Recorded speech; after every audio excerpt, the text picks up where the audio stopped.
Welcome to my YouTube channel Aqib info. तो friends, आज की इस वीडियो में हम लोग एनएसपी स्कॉलरशिप पर बात करने वाले। तो आज की इस वीडियो में हम लोग माइनॉरिटी स्टूडेंट के ऊपर बात करने वाले कि माइनॉरिटी जो स्टूडेंट्स है, जो माइनॉरिटी कम्युनिटी से बिलोंग करते हैं, जो कि मुस्लिम, सिख, क्रिश्चियन, बुद्धिस्ट, जैन, पारसी जो स्टूडेंट होते हैं, तो वो किस किस स्कॉलरशिप स्कीम में अप्लाई कर सकते हैं।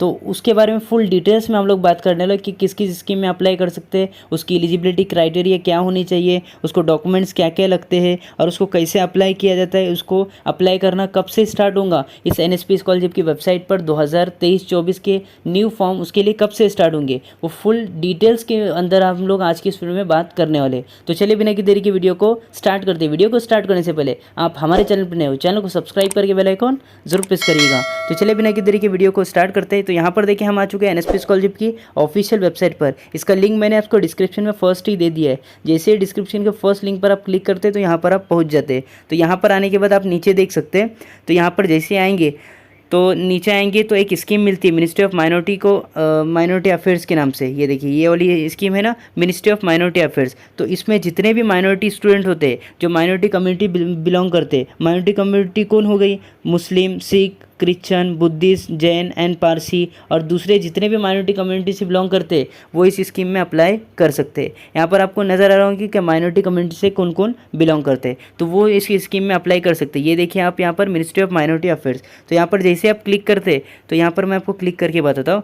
ये देखिए मैं क्लिक करता हूँ तो इसमें सबसे पहले तो pre matric scholarship scheme for minorities यहाँ पर आपको दिखाई दे रही होंगी, ये प्री मैट्रिक स्कॉलरशिप स्कीम। फिर उसके बाद post matric scholarship scheme for minorities और merit cum means scholarship scheme for minorities and last है Begum Hazrat Mahal national scholarship scheme. तो यहाँ पर देखिए यही स्कॉलरशिप स्कीम है माइनॉरिटी स्कॉलरशिप स्कीम की। तो चलिए एक एक करके सबके ऊपर बात करते हैं। तो सबसे पहले pre matric scholarship scheme for minorities. अब ये प्री मैट्रिक स्कॉलरशिप स्कीम क्या है, तो प्री मैट्रिक स्कॉलरशिप स्कीम वो स्टूडेंट अप्लाई कर सकते हैं जो कि क्लास फर्स्ट से लेकर 10th तक के क्लास में पढ़ते हैं, यानी क्लास फर्स्ट से लेकर 10th तक के स्टूडेंट यहाँ पर प्री मैट्रिक स्कॉलरशिप स्कीम को अप्लाई कर सकते हैं। और नीचे आ रहा है पोस्ट मैट्रिक स्कॉलरशिप स्कीम। यहाँ पर आपको देखने मिल रहा है पोस्ट मैट्रिक स्कॉलरशिप स्कीम। तो पोस्ट मैट्रिक स्कॉलरशिप स्कीम वो लोग अप्लाई करते हैं, वो स्टूडेंट अप्लाई करते हैं जो कि क्लास 11th और क्लास 12th में होते हैं।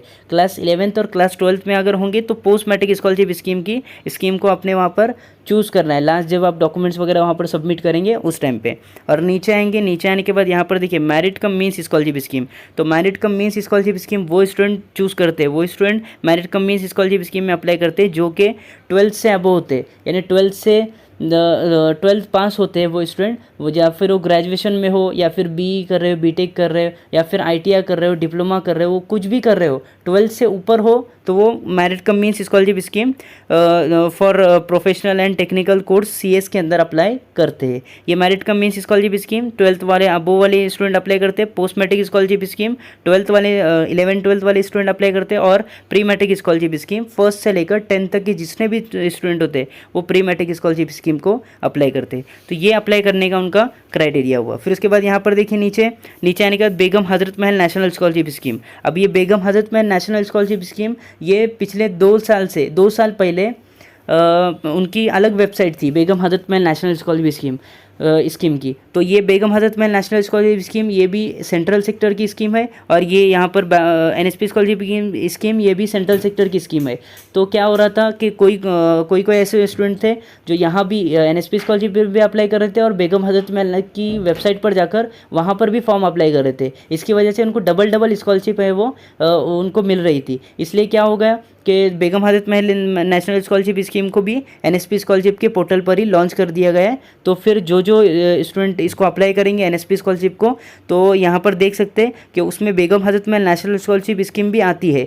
तो अगर उसमें एलिजिबल होते तो सिर्फ Begum Hazrat Mahal national scholarship scheme को ही अप्लाई करेंगे, डबल दो स्कॉलरशिप स्कीम को अप्लाई करने की ज़रूरत नहीं, और वो अप्लाई नहीं कर सकेंगे, एक ही स्कॉलरशिप स्कीम को अप्लाई कर सकते हैं। तो ये Begum Hazrat Mahal national scholarship scheme, तो ये scholarship scheme only for girls apply करते हैं। ये सिर्फ गर्ल्स जो रहते गर्ल्स जो फीमेल्स रहते हैं वो सिर्फ इसको अप्लाई कर सकते हैं। और ये इसके लिए 9th से लेकर 12th तक के गर्ल्स ही इसको अप्लाई कर सकते हैं। Begum Hazrat Mahal national scholarship scheme को 9th से 12th तक के गर्ल्स अप्लाई कर सकते हैं। और इसमें जितने भी मैंने माइनॉरिटी स्कॉलरशिप स्कीम बताया आपको, तो प्री मैट्रिक स्कॉलरशिप स्कीम जो है यहाँ पर माइनॉरिटी स्कॉलरशिप स्कीम के लिए प्री मैट्रिक स्कॉलरशिप स्कीम है।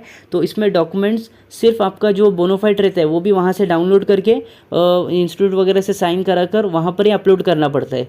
सिर्फ आपको बोनोफाइड ही देना पड़ता है। प्री मैट्रिक स्कॉलरशिप स्कीम वो भी आपको इंस्टीट्यूट से लेना नहीं पड़ता है, वो भी डायरेक्ट वहाँ पर आपको डाउनलोड का ऑप्शन आता है, प्री मैट्रिक स्कॉलरशिप स्कीम। और बाकी जितने भी स्कॉलरशिप स्कीम है, पोस्ट मैट्रिक है, मेरिट कम मीन्स है और Begum Hazrat Mahal national scholarship scheme है, तो इसमें आपको डॉक्यूमेंट्स लगते हैं। तो इसमें सबसे पहले तो आपका माइनॉरिटी सर्टिफिकेट आपको लगता है कि आप माइनॉरिटी कम्युनिटी से बिलोंग करते हैं, तो उसका आपको सर्टिफिकेट लगता है। उसके बाद आपको प्रीवियस क्लास की मार्कशीट लगती है और फिर उसके बाद आपको फ़ीस रिसिप्ट लगती है। जिस भी कोर्स में आपने एडमिशन लिया होगा, जहाँ पर यानी अगर 9th में होंगे, 10th में होंगे, 12th में होंगे, या फिर आप अगर आप ग्रेजुएशन कर रहे होंगे, तो उसका प्रीवियस की मार्कशीट आपको लगती है और उसका फ़ीस रिसिप्ट लगती है। तो आपने फ़ीस की जो रिसिप्ट है वो संभाल कर रखे होंगे, तो वो आपको लगती है। और फिर उसके बाद आपका बैंक अकाउंट लगता है एंड आपका फ़ोटो लगता है। तो बैंक अकाउंट के साथ अभी ऐसा हो गया है कि बैंक अकाउंट को आधार कार्ड के साथ लिंक करना बहुत ज़्यादा ज़रूरी हो गया है, क्योंकि अभी डीबीटी के थ्रू एनएसपी स्कॉलरशिप अभी पेमेंट रिसीव करती है। पेमेंट अभी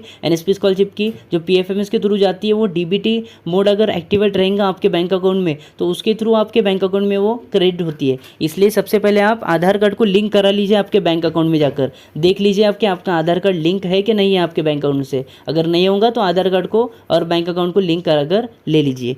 तो यही इन्फॉर्मेशन आपको देनी ज़रूरी थी। तो ये जो माइनॉरिटी स्टूडेंट है वो इस स्कॉलरशिप स्कीम में अप्लाई कर सकते हैं। और जिसका जब भी स्कॉलरशिप स्कीम का फॉर्म ओपन होगा तो इसको कैसे अप्लाई करते, तो इसका अप्लाई करने का पूरा प्रोसीजर मैं आपको बताऊंगा। और इसको अप्लाई करने के लिए आपको यहाँ पर आना होगा। यहाँ पर देखिए, इसमें न्यू रजिस्ट्रेशन जो फॉर्म है ना, यहाँ पर आपको आकर न्यू रजिस्ट्रेशन इसके अंदर करना होगा। तो जब भी इसका फॉर्म ओपन होगा, अभी तो सब फॉर्म क्लोज है, तो फॉर्म ओपन होगा तब मैं आपको इसका नेक्स्ट प्रोसीजर बताऊंगा कि इसको कैसे कैसे अप्लाई किया जा सकता है। ओके, तो मिलते हैं इसी एक नेक्स्ट वीडियो के साथ।